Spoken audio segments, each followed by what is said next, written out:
जय बोलिए महावीर भगवान की जय बोलिए अनंत सिद्ध परमेष्टि भगवानों की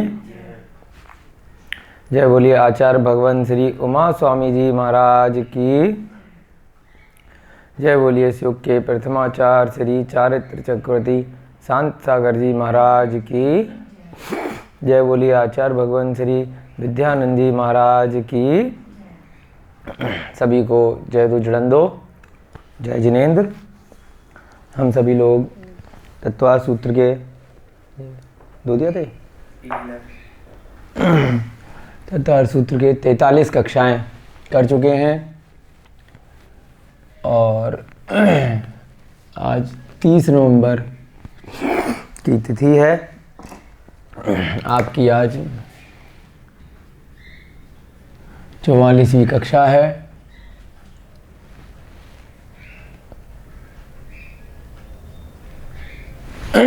और अब तक हम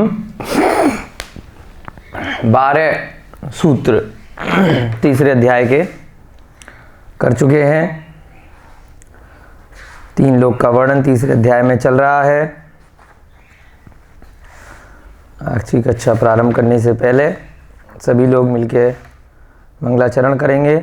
फिर साथ साथ अब तक जो 12 सूत्र करे हैं उनका वाचन पुस्तक में देखकर करेंगे। जिनको सूत्र याद हैं तो वो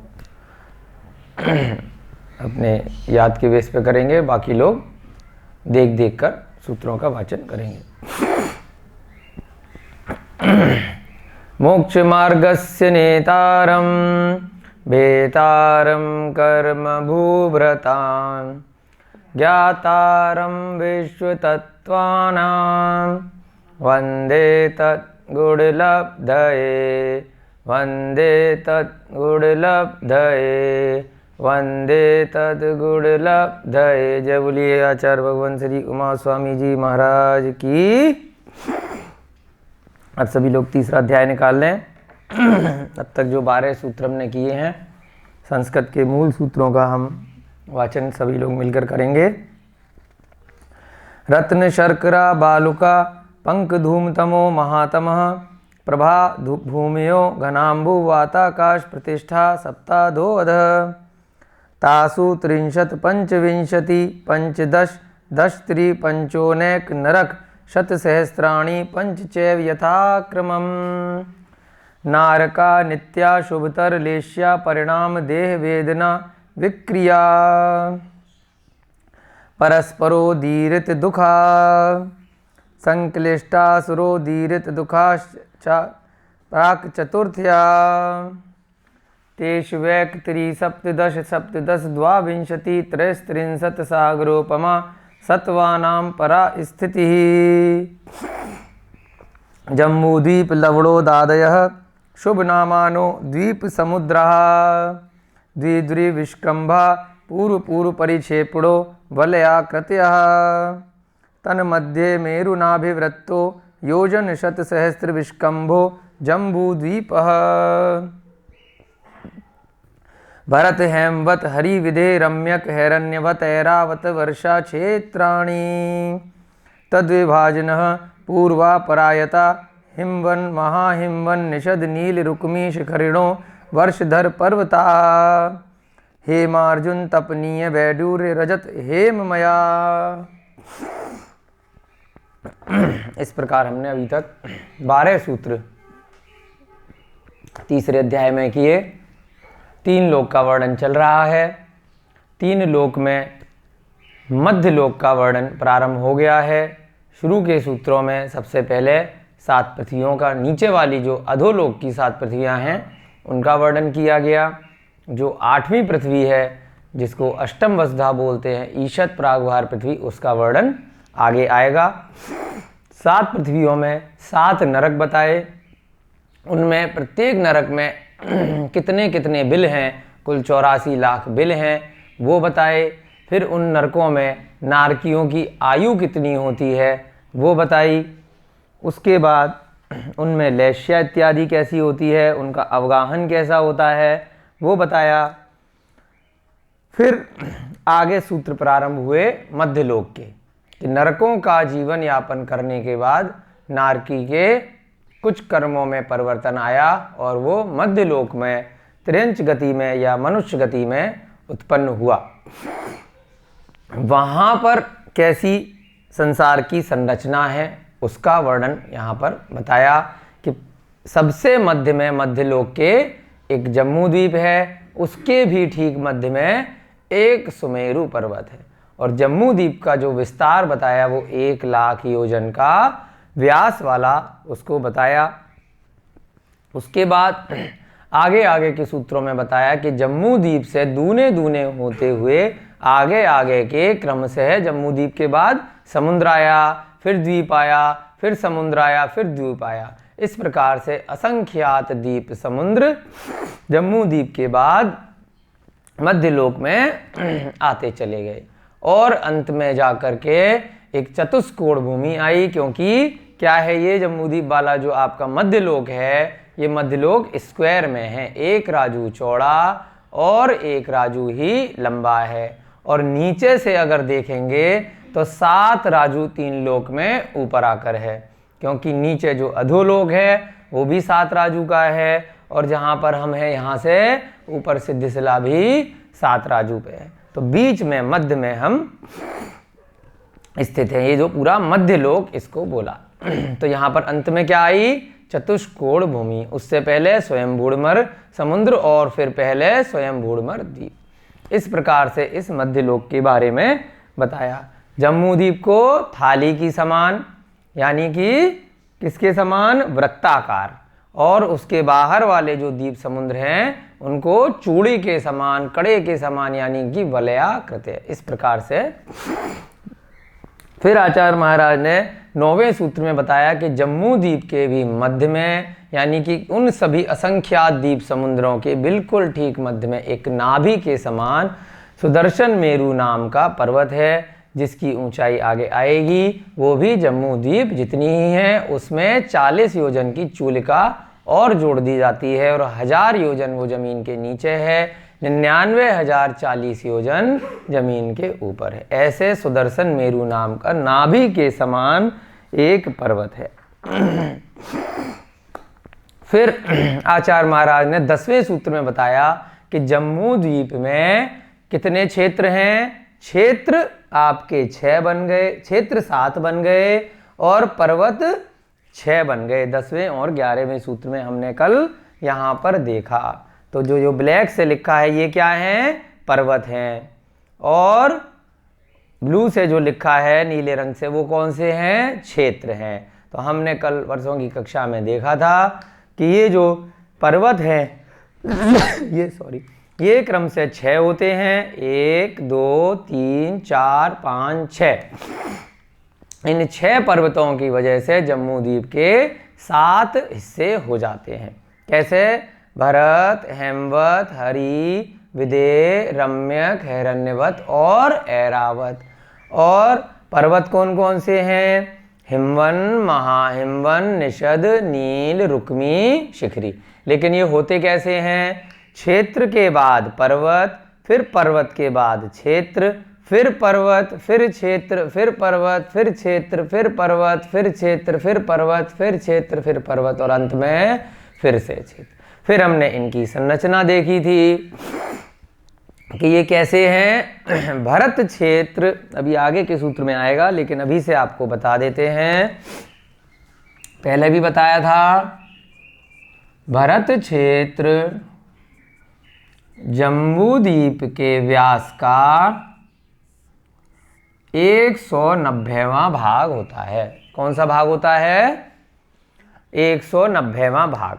अगर आपको ये बिल्कुल ठीक ठीक बनाना हो अपनी कॉपी पे, तो आपको एक शॉर्टकट का तरीका बताते हैं, क्योंकि हमने जैसे बनाया अंदाज से, तो ये दूने दूने होते हैं।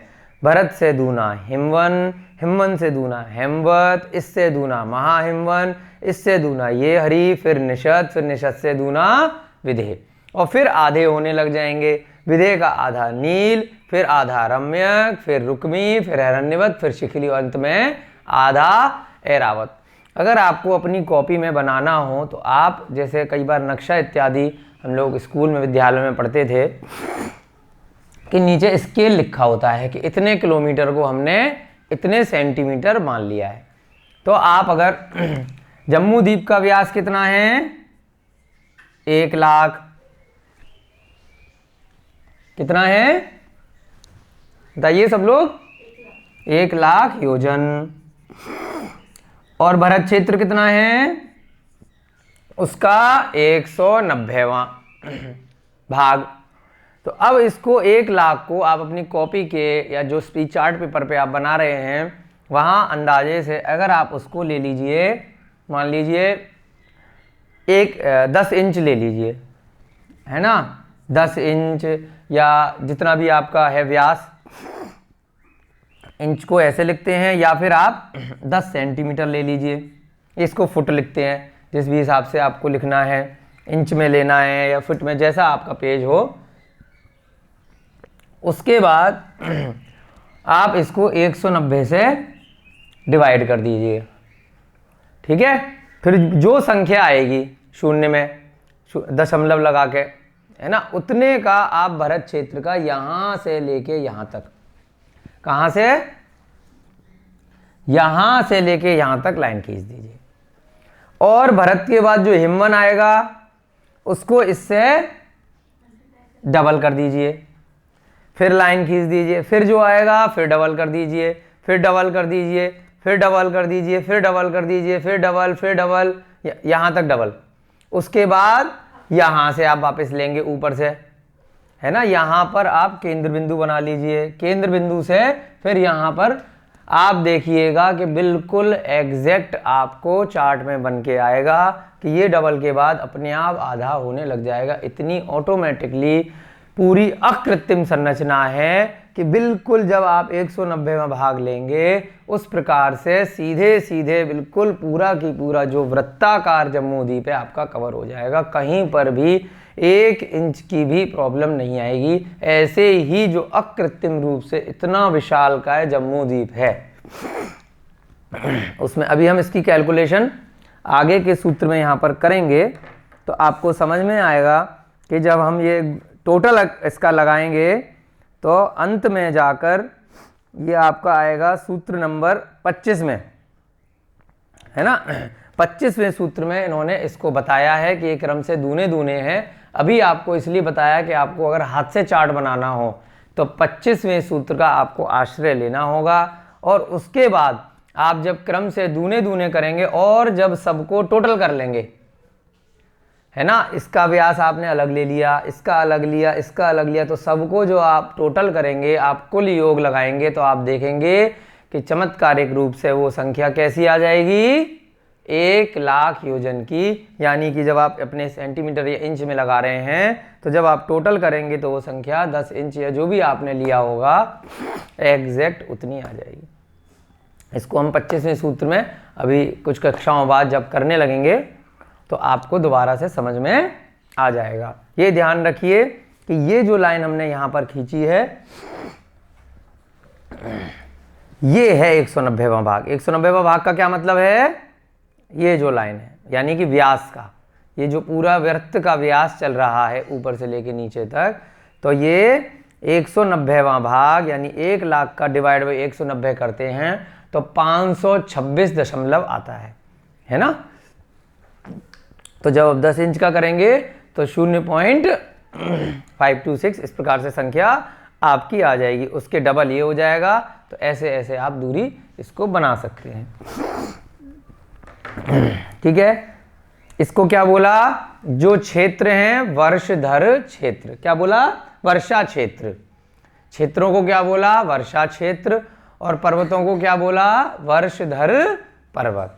उसके बाद कल हमने 12वां जो सूत्र किया, यहाँ बताया कि ये जो पर्वत बताए हैं हिमवन, महाहिमवन, निषद, नील, रुक्मी और शिखरी, ये 6 पर्वत कौन कौन से रत्नों के बने हुए हैं। हेम यानी कि सोना, कौन सा है, हिमवन पर्वत सोने का बना हुआ है। अर्जुन यानी कि चांदी, मतलब हिमवन के बाद महाहिमवन किसका बना हुआ है, चांदी का बना हुआ है। तपनीय माने तपा हुआ सोना, तो महाहिमवन के बाद निषद, ये निषद किसका बना हुआ है, तपे हुए सोने का। उसके बाद वैडूर्य माने नीलमणि, तो नील पर्वत जो है वो किसका बना हुआ है? नीलमणि का बना हुआ है। रजत माने फिर से चांदी, तो नील के बाद कौन सा पर्वत आया? रुक्मी पर्वत किसका बना हुआ है? चांदी का बना हुआ है। फिर से हेम माने सोना, तो शिखरी पर्वत किसका बना हुआ है? फिर से सोने का बना हुआ है। इस प्रकार सोने इन रत्नों के समान या भी इन रत्नों के ही बने हुए ये क्रम से जो 6 पर्वत हैं ये 12वें सूत्र में आपको बताए। अब आज के सूत्र चलते हैं 13वें नंबर के सूत्र पे, ये मिटा देते हैं।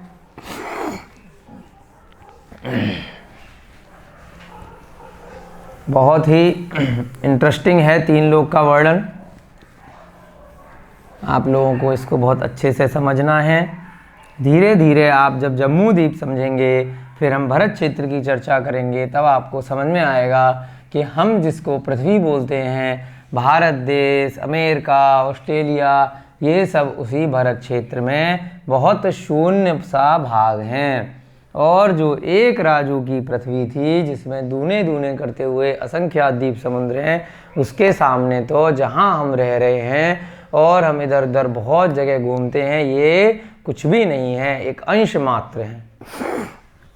3 लोक बहुत बड़ा है, बहुत विस्तार वाला है, और वहाँ पर 3 लोक में हमारा जो जीव है, हमारी आत्मा है, हम सभी की इस 3 लोक में सभी जगह घूमकर आ चुकी है। अनादिकाल से कोई इंच मात्र भी जगह नहीं बची जहाँ ये अलग अलग योनियों में, अलग अलग भवों में नहीं गई है। 3 लोक का जो घन राजू निकल के आता है, ऊपर से 1 राजू, मध्य में फिर 5, फिर नीचे 1 और नीचे लास्ट में 7, और उसके बाद गहराई में फिर से 7। तो सारे को जब हम घन में निकालेंगे तो वो कितना निकल के आता है? 343 घन राजू। घन आप समझते हैं? सिलेंड्रिकल, जैसे किसी कमरे का हमें घन में स्क्वायर फीट निकालना है तो लंबाई चौड़ाई नीचे से हो गई, और छत कितनी ऊंची है तो बीच में कितना एरिया सारा कवर हुआ, उसको बोलते हैं सिलेंड्रिकल निकालना। क्यूब भी बोलते हैं इंग्लिश में, 3 लगा देते हैं ऊपर से कि 3 चीज़ों का गुणा किया गया है, लंबाई का, चौड़ाई का और ऊंचाई का। ऐसे ही 3 लोक कैसा है? लंबा भी है, चौड़ा भी है, और अंदर से गहरा भी है, और ऊंचाई भी है। तो सभी चीज़ें हैं, तो इसलिए उसमें घन राजू कितना निकल के आता है 3 लोक का? कितना है?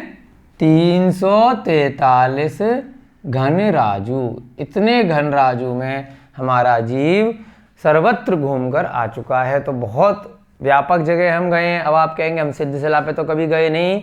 सिद्धशिला पे आप लोग गए हैं कि नहीं गए हैं? हम सभी लोग एक इंद्रिय पर्याय में सिद्धशिला पर भी अवश्य घूमकर आ चुके हैं। हम सिद्ध बनकर वहां नहीं गए, है ना। तो दूसरी गतियों में हम सब जगह जा चुके हैं, नरक में भी जा चुके हैं, और जो त्रस नाली है उसके बाहर जितने भी स्थावर जीव की पर्याय, जितना भी स्थान है, वहाँ सब जगह हम एक इंद्रिय पर्याय में जा चुके हैं। हम सभी वात वलय जो बिल्कुल बाउंड्री में है, या पृथ्वियों के नीचे वात वलय बताए थे 3 प्रकार के, वहाँ भी अलग अलग वात वलय में भी जो एक इंद्रिय पर्याय के जीव होते हैं, वहाँ पर भी हम सभी लोग जा चुके हैं। चलिए 13वां सूत्र करेंगे। मणि विचित्र,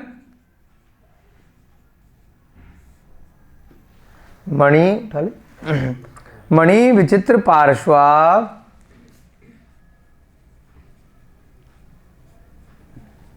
उपरि मूले च तुल्य विस्तारा। च तुल्य विस्तारा। अब किन की बात चल रही थी पिछले सूत्र में? ये जो 6 पर्वत हैं वो कौन कौन से रत्नों के है ना बने हुए हैं। उसके बाद क्या कहा? उपरि मूले च तुल्य विस्तारा। उपरि मूले, इसमें जो मुख्य शब्द है वो क्या है? उपरी मूले। उपरी मूले च तुल्य विस्तारा।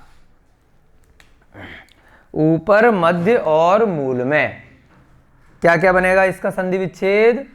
मणि विचित्र पार्श्वा।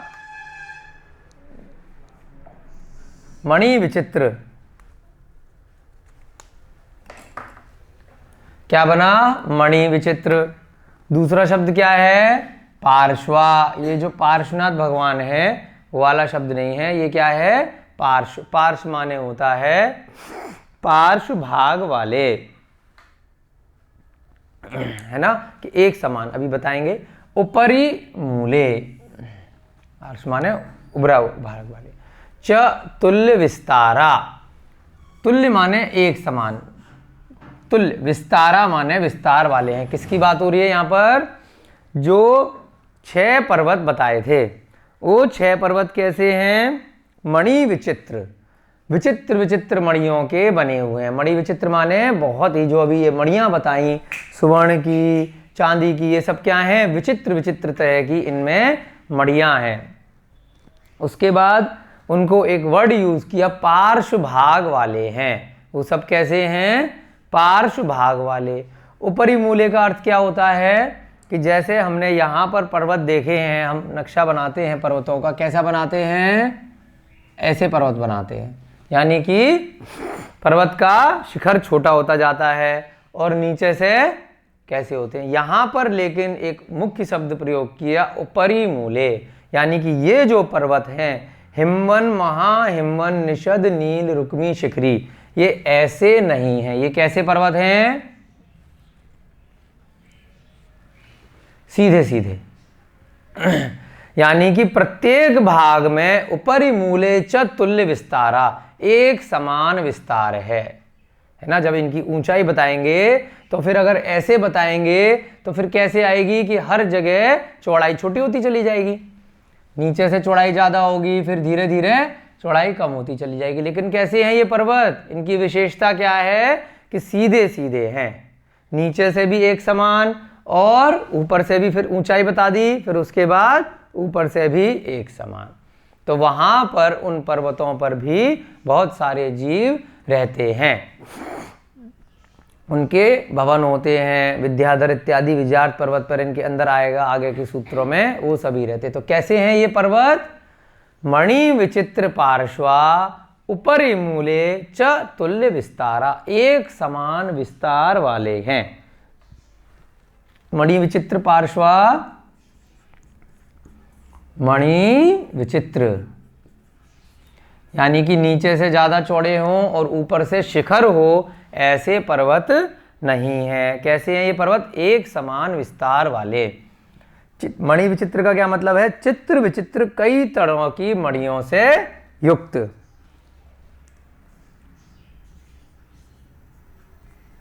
चित्र विचित्र,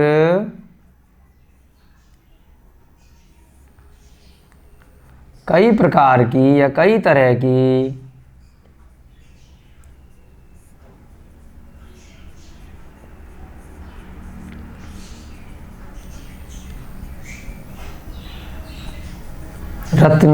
रत्नों से भी बहुत बहुमूल्य मणियाँ होती हैं, है ना, उन प्रकार की मणियों से ये युक्त हैं। इनकी जो धरा है वो सब रत्नमयी मणि से व्याप्त है। उसके बाद पार्श्वा, पार्श्वा माने पार्श्व भाग वाले। पार्श्वा माने पार्श्व भाग वाले।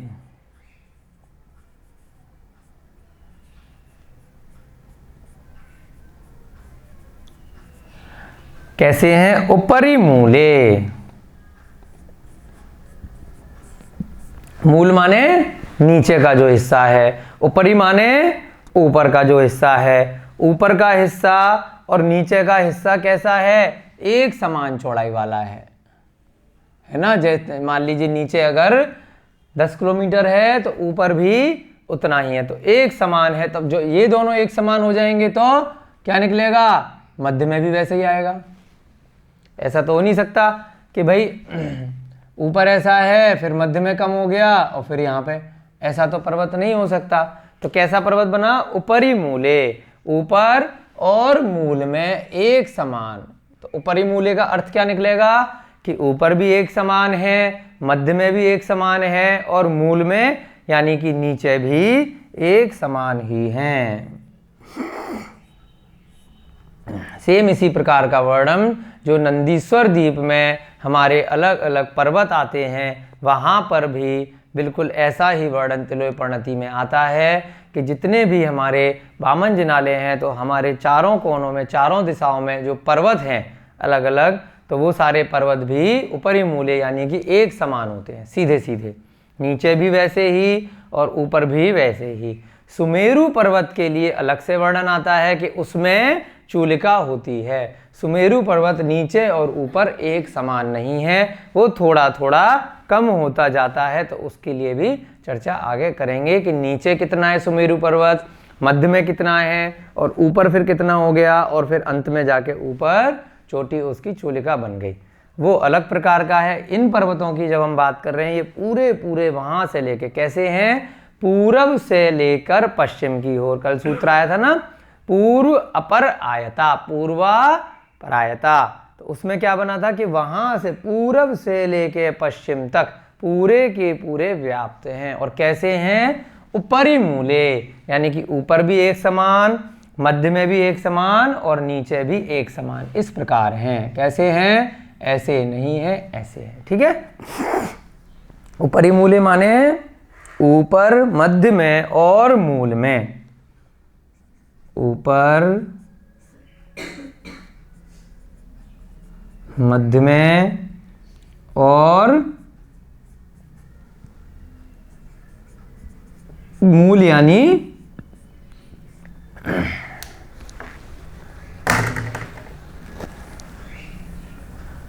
नीचे। इन सभी दिशाओं में चतुल्य विस्तारा, चतुल्य विस्तारा माने एक समान विस्तार वाले, है ना, अलग अलग उनका विस्तार नहीं है। चतुल्य विस्तारा, च माने और, तुल्य विस्तारा माने एक समान विस्तार वाले हैं।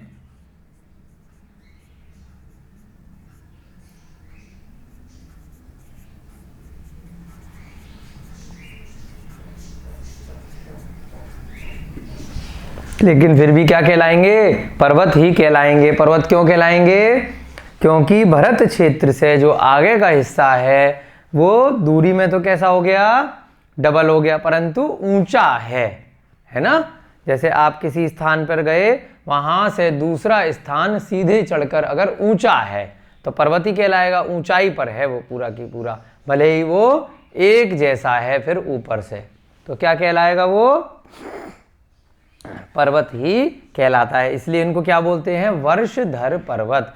और क्षेत्रों को क्या कहते हैं? वर्षा क्षेत्र,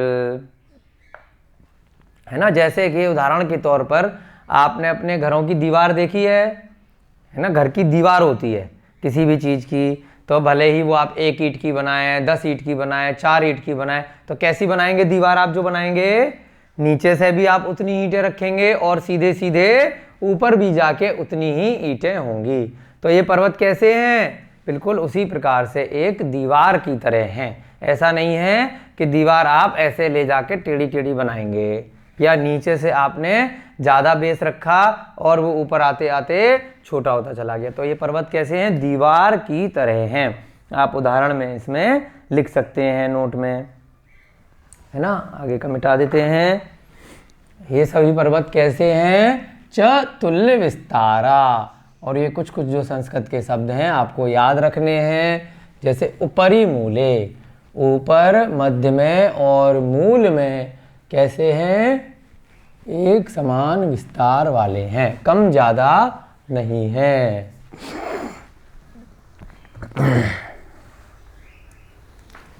अर्थात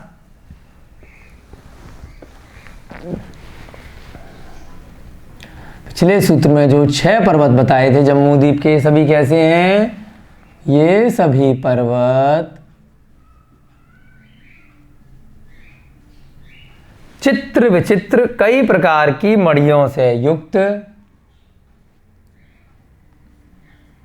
चित्र विचित्र ये शब्द प्रयोग किया है अलग अलग मड़ियों के लिए। इतने सारे मड़ियाँ उन पर्वतों में हैं। चित्र विचित्र कई प्रकार की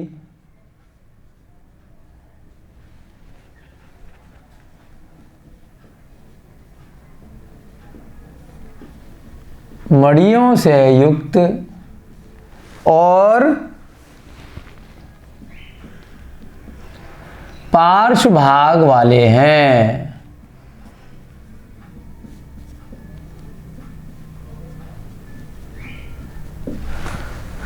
तथा कैसे हैं? ऊपर, मध्य में और नीचे एक समान विस्तार वाले हैं। और ऊपर, मध्य में तथा मूल में यानी नीचे एक समान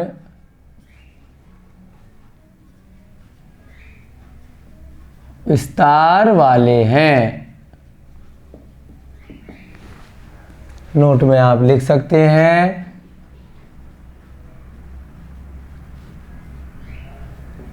इन पर्वतों की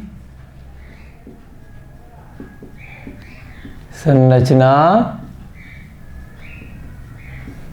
दीवार की तरह होती है,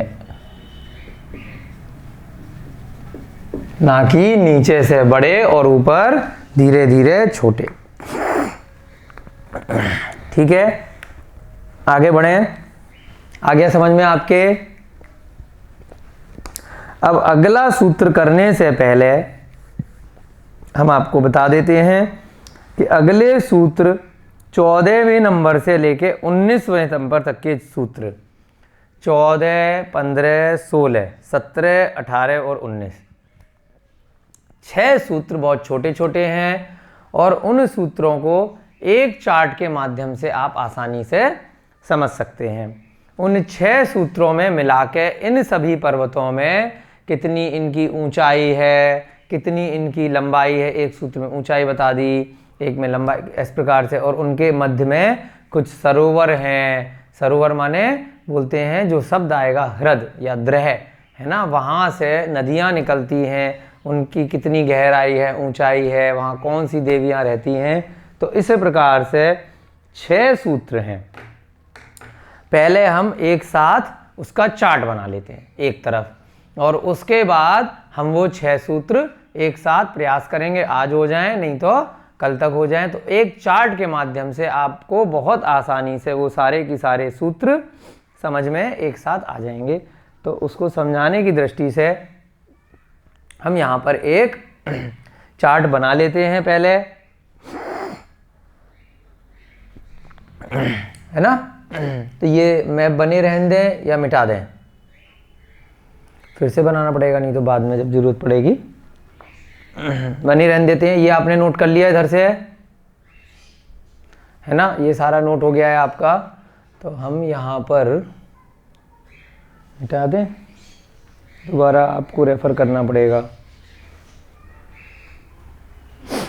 हाँ, यहाँ वाला मिटा देते हैं, है ना, तो आपके लिए आसानी हो जाएगी, क्योंकि बार बार आपको पर्वतों का नाम पुनः पुनः आएगा, फिर आपको पीछे से देखना पड़ेगा कि कौन से पर्वत की चर्चा चल रही है।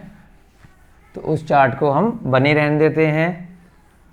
और अब यहाँ पर एक चार्ट बना लेते हैं, जो चार्ट 14वें से लेकर के आपके कौन से सूत्र तक चलेगा, 19वें सूत्र तक में अलग अलग उस चार्ट के बारे में बताया गया है। तो समझने की दृष्टि से हम बना लेते हैं 14 से 19 के लिए। ठीक है, सबसे पहले हम लिखेंगे पर्वत का नाम, नीचे से जैसे चल रहा है, जैसे सूत्र में बताया है।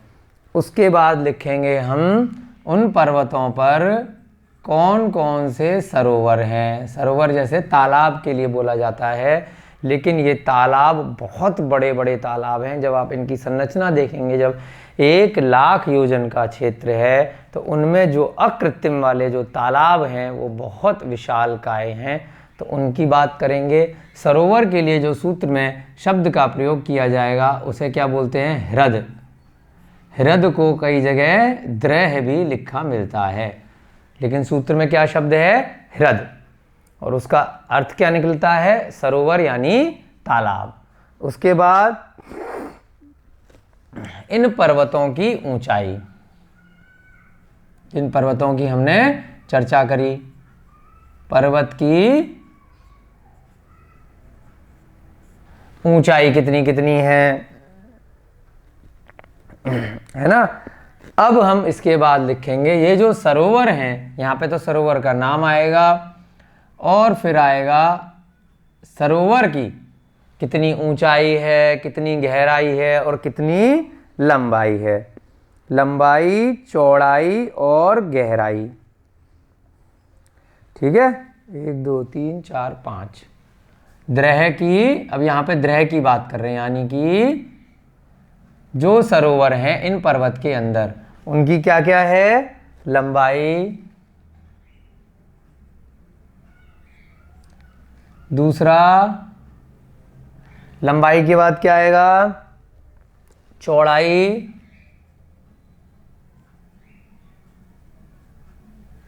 ये आपको इसी चार्ट के माध्यम से बहुत अच्छे से याद हो जाएंगी।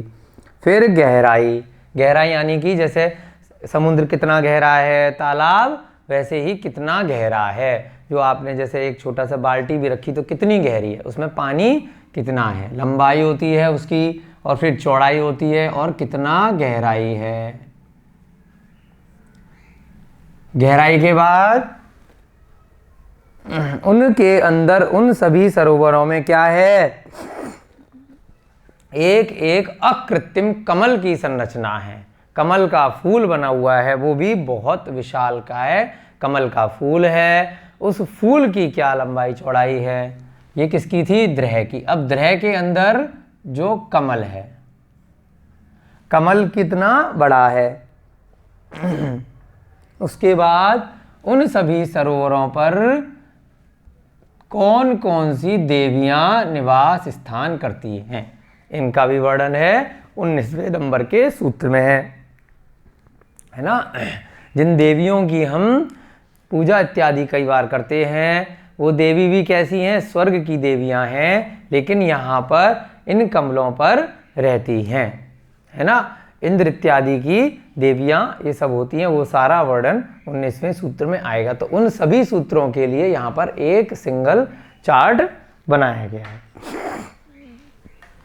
उसको हम बनाते बनाते याद करने का प्रयास करेंगे, फिर उसके बाद आज की कक्षा में या कल की कक्षाओं में ये सारे सूत्र लेंगे इस चार्ट के रेफरेंस से। ठीक है, सबसे पहले हम पर्वतों के नाम लिखेंगे नंबर से। कौन कौन से पर्वत हमने पढ़े? सबसे पहले कौन सा पढ़ा? नीचे से चलेंगे, दक्षिण से उत्तर। पद्म की बात, ये पर्वत की बात कर रहे हैं। क्या नाम है पर्वत का? हिमवन। दूसरा पर्वत कौन सा है? पर्वत, इसीलिए अलग अलग कलर से लिखवाया, इसीलिए चार्ट नहीं मिटाया था। ठीक है, पहले क्षेत्र है, फिर पर्वत है, फिर क्षेत्र है, फिर पर्वत है। लेकिन दूने दूने कैसे हो रहे हैं? क्षेत्र का दूना पर्वत, पर्वत का दूना क्षेत्र, फिर क्षेत्र का दूना पर्वत, इस प्रकार से चल रहे हैं। लेकिन जब हम पर्वतों को लेंगे तो पहले भरत, जब हम क्षेत्र को लेंगे तो भरत, हेमवत, हरि, विदेह, रम्यक, हिरण्यवत, ऐरावत। जब पर्वत को लेंगे तो हिमवन से प्रारंभ करेंगे। हिमवन के बाद दूसरा पर्वत कौन सा है? महाहिमवन। उसके बाद निषद। फिर कौन सा लेंगे? नील। उसके बाद रुक्मी। रुक्मी के बाद शिखरी। कितने पर्वत हो गए कुल? क्षेत्र कितने हैं? बिल्कुल याद रखना है हमेशा। अब इन सभी पर्वतों पर जो द्रह या हृद हैं या तालाब सरोवर हैं, उनके क्या क्या नाम आए वो अभी 14वें सूत्र में आ रहे हैं। तो उन वहां से हम ये नाम ले रहे हैं। कौन कौन से नाम आए? हिमवन पर्वत के ऊपर कौन सा सरोवर है? पद्म। हम जो जल की शुद्धि करते हैं प्रतिदिन अभिषेक करने में, तो वहाँ इन्हीं सरोवरों के जल को हम लेके आते हैं। आपको देखते ही याद आ जाएंगे। अगर अभी आप लोग प्रतिदिन मंदिर इत्यादि जाते होंगे तो जो आप जल की धारा देते हैं शुद्ध करने के लिए, पद्म के बाद महापद्म, इन सभी नामों को हम प्रतिदिन उच्चारण करते हैं, लेकिन हमें पता नहीं होता कि क्यों बोल रहे हैं। तो उसको समझने के लिए हमें तत्वासूत्र को पढ़ना बहुत जरूरी है। पद्म, महापद्म, फिर हम क्या नाम बोलते हैं? तिगिच्छ, ती गा पे बिंदी, फिर छ, तिंगिच्छ, दूसरा वाला छ है, तिंगिच्छ। फिर कौन सा है? केसरी, महापुंडरीक और पुंडरीक। केसरी, फिर महापुंडरीक और अंत में पुंडरीक। किस प्रकार से 6 सरोवर हो गए? पद्म, महापद्म, तिगिच्छ, केसरी, महापुंडरीक और पुंडरीक। इनका नाम आपने बहुत बार मंदिर में पूजा इत्यादि में सुना होगा। उसके बाद पर्वत की ऊंचाई, प्रत्येक पर्वत की, जब ये बड़े बड़े होते जा रहे हैं, ये डबल है, ये डबल है, इसका भी डबल है महाहिमवन, तो जब दूरी डबल है तो ऊंचाई भी डबल हो सकती है। तो इसी प्रकार से ये बढ़ते चले जाएंगे और उसके बाद आप देखेंगे यहाँ से फिर बाद में विदेह के बाद छोटे होते चले जाएंगे। तो उसी प्रकार से पहले बड़े होंगे, फिर धीरे धीरे छोटे होते चले जाएंगे। और ये ऊंचाई वगैरह वो सब किसमें है? लंबाई, ऊंचाई, सब चीज ये सब योजन में है। किसमें है? क्योंकि सभी चर्चा अभी यहाँ पर जम्मू द्वीप में योजन में चल रही है ना। फिर ये भी लंबाई, चौड़ाई इत्यादि सभी चीज योजन में ही निकालेंगे। सब आगे के सूत्रों में आचार्य महाराज ने एक एक करके दी है। सबसे पहले जो हिमवन पर्वत है उसकी ऊंचाई बताई 100 योजन का ऊंचा है। पिछले सूत्र में बता दिया कि ऊंचाई वो सब कैसी है? बराबर बराबर है। तो अब ये क्या बनेगा हमें? मतलब ऊंचाई पर बिल्कुल नीचे से लेके, ऐसा नहीं है टेढ़ा, तो इधर से भी दीवार की तरह 100 योजन है और इधर से भी 100 योजन है। सब जगह से वो ऊंचाई में 100 योजन का है। उसके बाद जैसे दूरी डबल डबल हो रही थी, ऐसे ही हिमवन से महाहिमवन दूना दूना होता जाएगा। अगले सूत्र में बताएंगे। ठीक है, तो दूसरा कितना हो गया? 100 का दूना कितना हुआ? 200 हुआ। फिर तिंगिच कितना हो गया? यहाँ पर निषद वाला पर्वत 400 हो गया। और आप देखेंगे यहाँ चार्ट में निषद के बाद विदेह डबल था, फिर ये आधा होने लग जाएगा, है ना। तो ये नील, फिर रुक्मी और शिखरी, तो आधे होंगे। तो कैसे बनेगा? बहुत ध्यान देना है आपको यहाँ पर। देखिए, हिमवन से दूना महाहिमवन, महाहिमवन से दूना निषद, ठीक है। उसके बाद नील इसका दूना होगा या आधा होगा? हाँ, क्यों? क्योंकि हिमवन और शिखरी बराबर हैं। कैसे चलेंगे हम? हिमवन के बराबर शिखरी कितना हो गया? क्यों? क्योंकि ये वृत्ताकार संरचना है। इसके बाद आधे होंगे। हिमवन और शिखरी एक बराबर हैं, महाहिमवन और रुक्मी एक बराबर हैं। तो महाहिमवन 200 का है, तो रुक्मी कितने का हो जाएगा? उसके बाद निषद और नील एक बराबर हैं, तो ये कितना हो जाएगा? दूना नहीं होगा 400 का, कितना हो गया? ना आधा होगा, ये बराबर हो जाएंगे। ठीक है, क्योंकि ये संरचना बिल्कुल एक जैसी है। उसके बाद हम लेंगे जो वहां पर सरोवर हैं, उनकी क्या लिखा है यहाँ पे, लंबाई।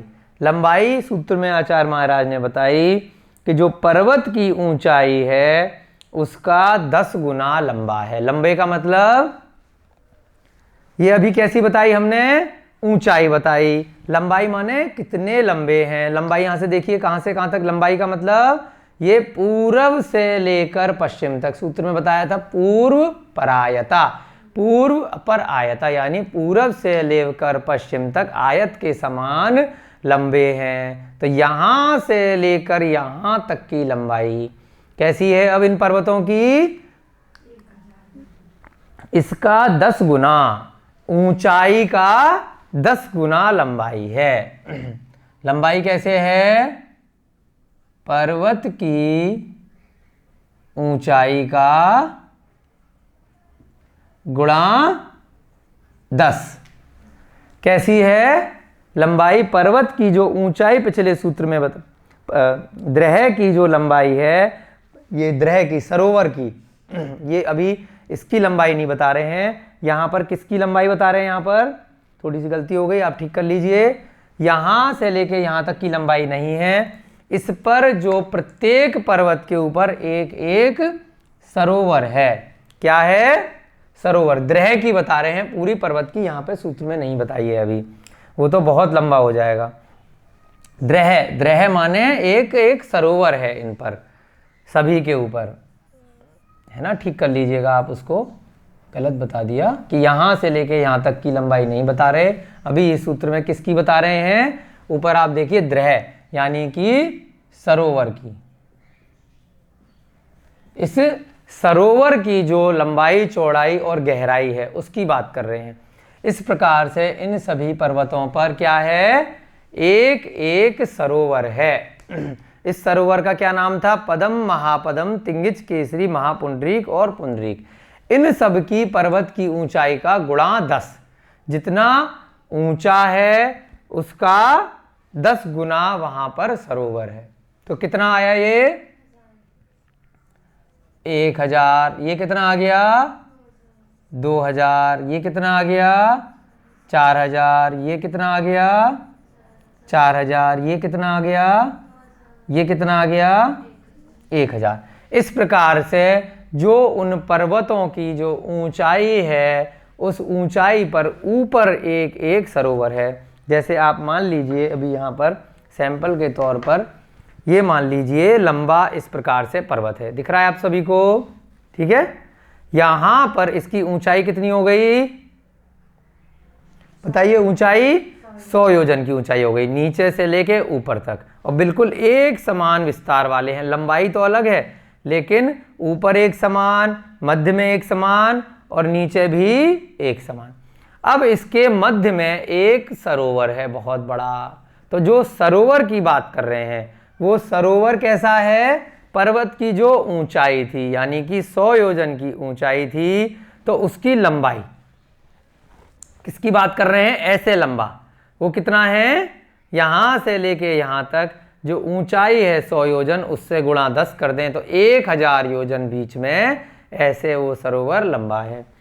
उसके बाद उसकी चौड़ाई, चौड़ाई कैसी है, पर्वत की ऊंचाई का 5 गुना। कितनी चौड़ाई है, पर्वत की ऊंचाई का, तो ये कितना निकला, इसका आधा, तो कितना बन गया 500। फिर ये कितना बन गया, इसका आधा 1000, इसका आधा कितना हुआ, इसका आधा कितना हुआ, फिर इसका आधा, इसका आधा, यानी कि जो सरोवर है वो कैसा है, 1000 योजन लंबा और 500 योजन चौड़ा है। यहां से लंबाई 1000 योजन की और 500 योजन की चौड़ाई। अब बता रहे हैं ये सरोवर जो ऊपर से है वो गहरा कितना है। यहां तक तो गहरा नहीं हो सकता बिल्कुल, पर्वत की नीचाई तक। कितना गहरा है वो, ऊंचाई का 10वां भाग। जो ऊंचाई थी ये जो 1000 योजन की आई थी, है ना,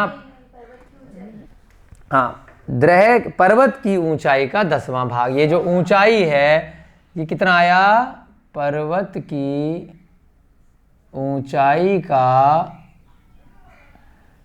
1/10, यानी इसका 10वां भाग, जो पर्वत की ऊंचाई है उसका 10वां भाग। तो कितना आ गया, इसको डिवाइड बाई 10 करो तो कितना बना 10। ये कितना बना, ये कितना बना, ये, फिर ये, उसके बाद 10। इस प्रकार से मात्र गहरा कितना है, लंबाई में तो 1000 योजन का आ गया, चौड़ाई में 500 योजन का, और लंबाई के सामने वाली लंबाई हो जाएगी, चौड़ाई के सामने चौड़ाई हो जाएगी, और नीचे कितना चला गया 10 योजन का गहरा है वहां पर। उसके बाद उन सभी सरोवरों के मध्य में एक बहुत विशालकाय कमल की संरचना होती है। ये कमल कैसा होता है, दिखने में कमल के फूल जैसा होता है, परंतु वनस्पति कायिक नहीं है। कौन सा है, पृथ्वी कायिक है। क्यों है, क्योंकि ये अनादिकाल से बना हुआ है, अकृत्रिम है, रत्नमयी है। तो वो सब कैसी संरचना है, पृथ्वी कायिक कमल है। आगे के सूत्रों में बताएंगे। तो अब ये कितना बड़ा है कमल, भाई कमल जो है उस सरोवर के अंदर है, तो सरोवर से बड़ा तो नहीं हो जाएगा। तो सरोवर के मध्य में जो कमल है वो द्रह की गहराई का भी 10वां भाग है। जो अब द्रह की गहराई, यहाँ पर पर्वत की गहराई नहीं है, ये जो द्रह की गहराई है यानी कि 10 योजन की, तो उसमें अब कमल नीचे तक तो नहीं जाएगा। कहाँ तक जाएगा, ऊपर ऊपर ही तैरेगा, ऊपर बना हुआ है। तो कैसे बना ये, यानी द्रह की गहराई का 1/10। तो कैसे बन जाएगा, द्रह की गहराई क्या थी 10 योजन की, तो क्या बन गया 1, ये 2, ये 4, ये 4, ये 2 और ये 1। इस प्रकार से ये सारी संरचनाएं आपकी आ जाती हैं। फिर इन सब द्रह पर जो इन कमल पर रहने वाली देवियां हैं उनके क्या क्या नाम हैं वो भी 19वें सूत्र में आएंगे। तो वो भी हम यहाँ पर लिख लेते हैं।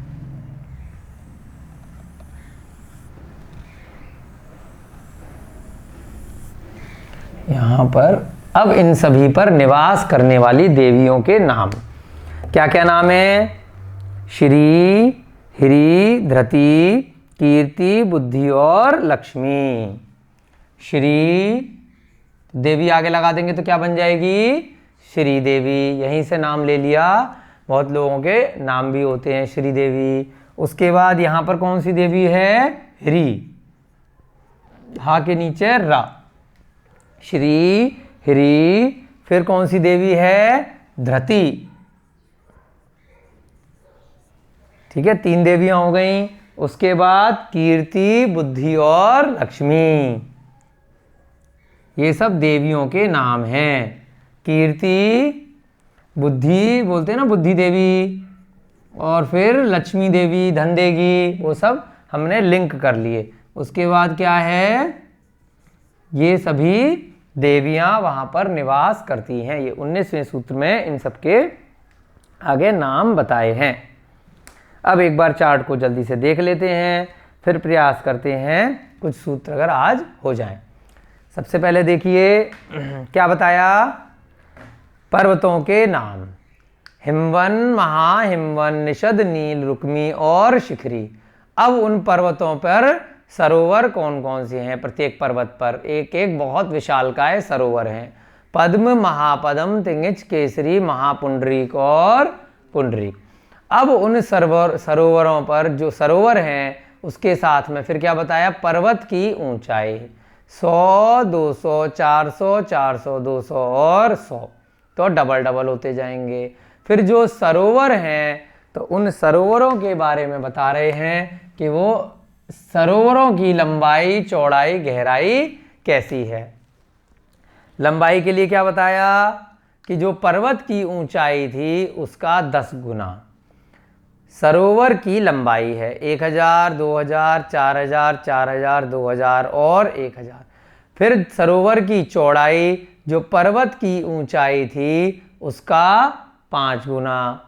500 योजन, 1000 योजन, 2000, 2000, 1000 और 500 योजन।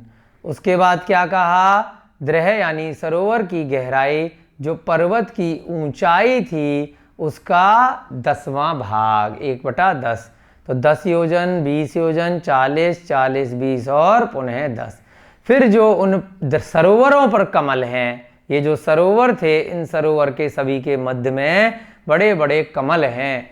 तो कमल जो पृथ्वी का एक हैं, रत्नमयी हैं, उनकी क्या है संरचना, द्रह की गहराई का 1/10 भाग है ये जो कमल हैं। तो क्या बन गया, द्रह की गहराई थी 10, इसका 1, फिर 20 का 10वां भाग 2, इस प्रकार से 4, 4, 2 और 1। और इन सरोवरों पर रहने वाली जो देवियां हैं, क्रम से हिमवन के ऊपर जो पद्म सरोवर है, पद्म पर रहने वाली श्री देवी, महापद्म पर रहने वाली हिरी देवी, तिगिच पर्वत पर रहने वाली धृति देवी, केसरी पर्वत पर रहने वाली कीर्ति देवी, महापुंडरीक पर बुद्धि देवी और पुंडरीक पर लक्ष्मी देवी। इस प्रकार से ये सभी होते हैं, है ना। योजन ये सारे की सारे योजन में है, तो बीच में लिख लेते हैं इसको, है ना।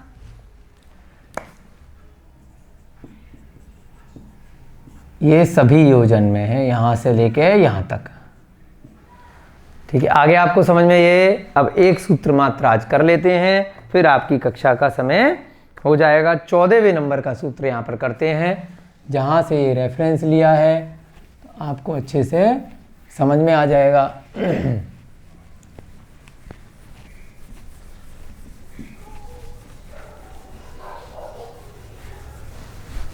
चलिए, क्या लिखा सूत्र में, पद्म महापद्म तिगिच केसरी महापुंडरीक पुंडरीका हृदस्तेषा मुपरी।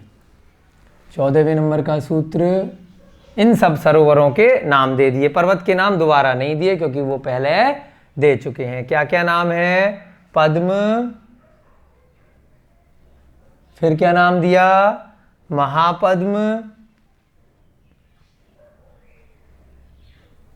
फिर तिगिच,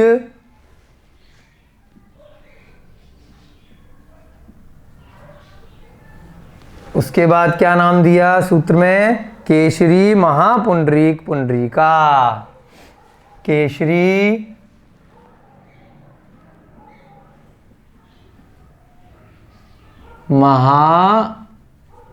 महापुंडरीक, फिर पुंडरीका।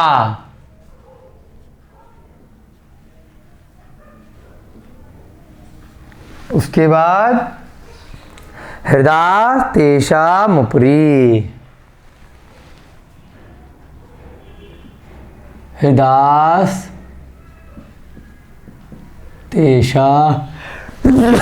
मुपरी।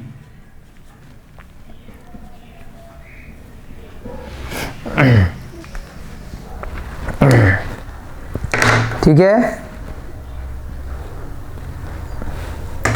कैसे संधि विच्छेद बनाएंगे, पद्म सरोवर, महापद्म, फिर तिंगिच, फिर केसरी, फिर महापुंडरीक और फिर अंत में पुंडरीक। हृदय माने, अब ये सा हटाएंगे तो क्या बन जाएगा, विसर्ग बन जाएगा, तो क्या बन जाएगा, हृदय। फिर यहां से लेंगे तो क्या बन जाएगा, तेषाम, माँ के नीचे हलंत, यानी कि उनमें। ऊपरी अभी ऊपर आया था कि ऊपर वाले भाग में जो पर्वत हैं उनके ऊपर वाले भाग पर तेषाम उपरी, ऊपर क्या है, हृदय माने सरोवर हैं। क्रम से किस किस नाम से हैं, ये जो 6 नाम बताए, है ना, हृदय माने सरोवर। अब इन सब के नाम आप लिख लीजिए एक साथ, पद्म, महापद्म, तिगिच्छ और क्या बना, केसरी, महापुंडरीक और पुंडरीका, इनसे इन सभी नामों के पुंडरीक।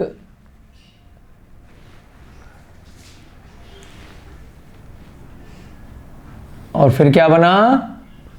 पुंडरीका।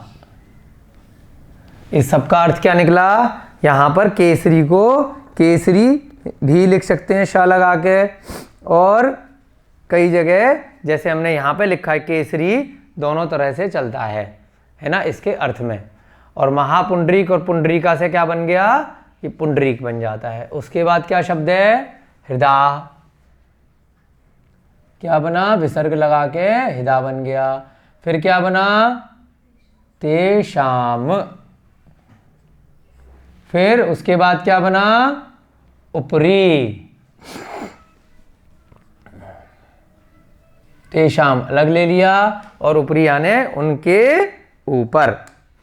अब उनके का क्या मतलब है? क्योंकि पिछले सूत्र में पर्वत की बात करी थी। हृदय माने सरोवर, और इनको कई जगह द्रह शब्द भी प्रयोग में आता है हृदय की जगह। तेषाम माने उनमें, यानी कि उन पर्वतों में, ऊपर वाले भाग में, उन पर्वतों के ऊपर, उनमें या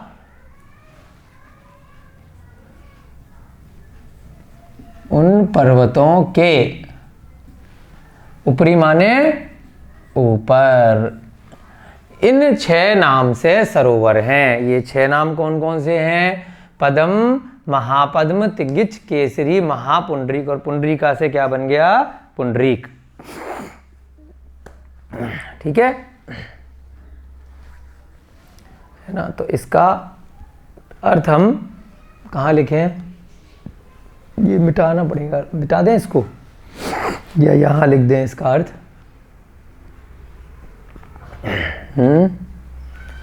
मिटा दें इसको, ये चित्र वाली लाइन मिटा देते हैं।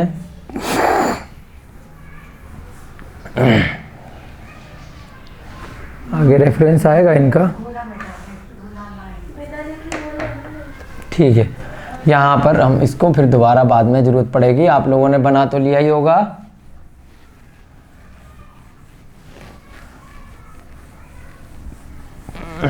कि इन सभी क्रम से पर्वतों के ऊपर एक एक इस नाम के सरोवर हैं।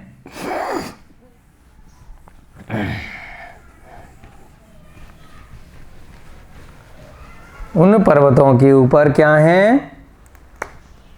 है ना, अर्थात पिछले सूत्र में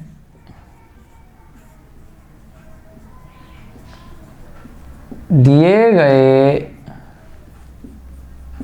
जो 6 पर्वत हैं, 6 पर्वतों के ऊपर क्रम से क्या हैं? क्रम से ये सभी 6 सरोवर हैं। क्रम से पद्म, महापद्म, तिगिच, केसरी, फिर महापुंडरीक और पुंडरीक सरोवर हैं। यहां आपने देखा होगा न में ये वाला न है, अड़मुकार वाला आधा। क्यों है? क्योंकि बाद में क्या आ रहा है? ड आ रहा है।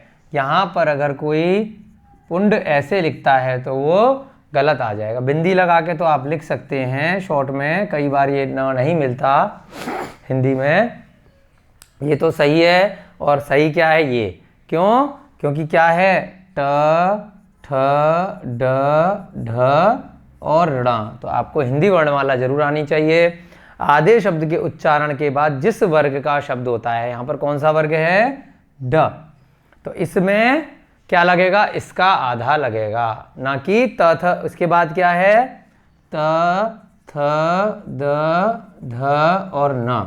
ये वाला न, अगर ये वर्ग के शब्द आएंगे तब लगेगा आधा। ठीक है, तो यहाँ पर क्या लगाया, ये महापुंडरीक और पुंडरीक में ये ना लगाया जाएगा। ये भी आपको हमेशा संस्कृत में और हिंदी में याद रखना है। आज की कक्षा का आपका समय हो रहा है। हमने अभी आज खाली 14वां सूत्र किया, 13 और 14वें सूत्र, लेकिन 19वें तक के सूत्र का हमने चार्ट बना लिया है। तो आगे के सूत्र आपको बहुत जल्दी से आसानी से कल की कक्षा में हो जाएंगे। आज के लिए इतना ही। जय बोलिए महावीर भगवान की, जय बोलिए अनंतानंत सिद्ध परमेष्टि भगवानों की, जय बोलिए आचार्य भगवंत श्री उमा स्वामी जी महाराज की, जय बोलिए चारित्र चक्रवर्ती श्री शांति सागर जी महाराज की। सभी को जय जिनेन्द्र, जय दू जड़ंदो।